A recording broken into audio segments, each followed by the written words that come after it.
Isang malaking karangalan po ang makapagbigay ng mensahe sa kaarawan ng isa sa pinaka-wonderful na tao na nakilala ko. There's a lot of things I admire about you, Sir Edwin.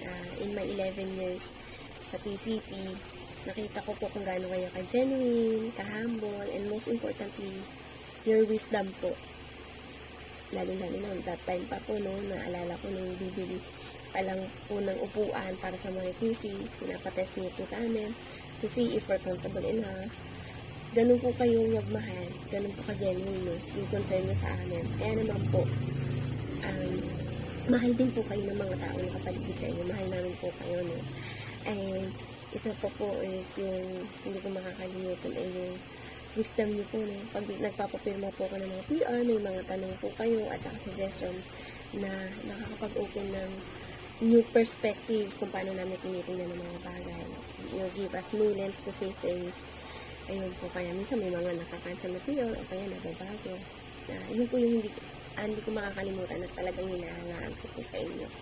And also, yung rewards and recognition, as everybody loves to be recognized and appreciated in what they do na nagsimula sa operations and then kasama na yung support. That's how you value people, making sure they feel important and appreciated.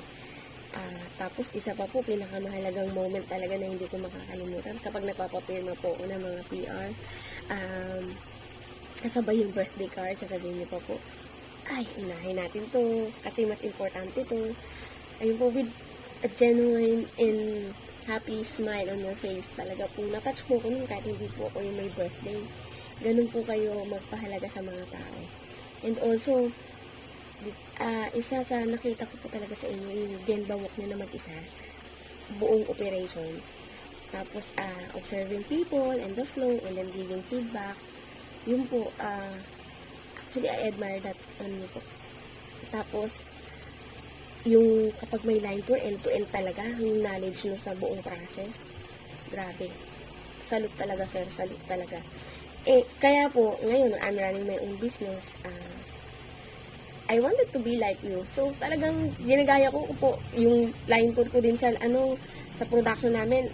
From end to end din po. Tapos, syempre, yung genuine na pagmamahal po sa mga tao. And, being genuine po sa client, sa supplier, sa mga tao, and everybody po. Yun po talaga yung ina-admire ko, kaya ginagaya ko talaga po sa inyo.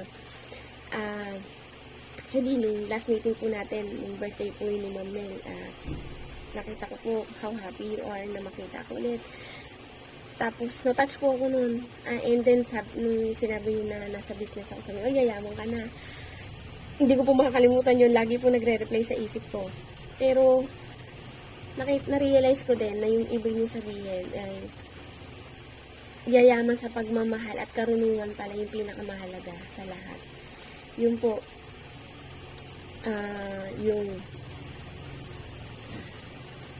mga bagay na pinapahalagahan ko ngayon ay nakabase din po yun kung paano kayo nagpahalaga, kung paano ko nakita yung leadership niyo. Malaking bahagi po kayo ng buhay ko. May 11 years actually. Ayun po, siyempre po, ang message ko talaga, maligayang kaarawan po at nawa po pagpalain pa po kayo ng Panginoon.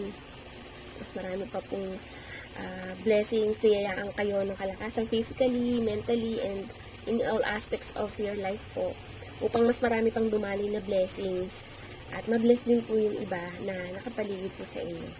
And God bless you more po. And I miss you a lot. Happy birthday po. God bless.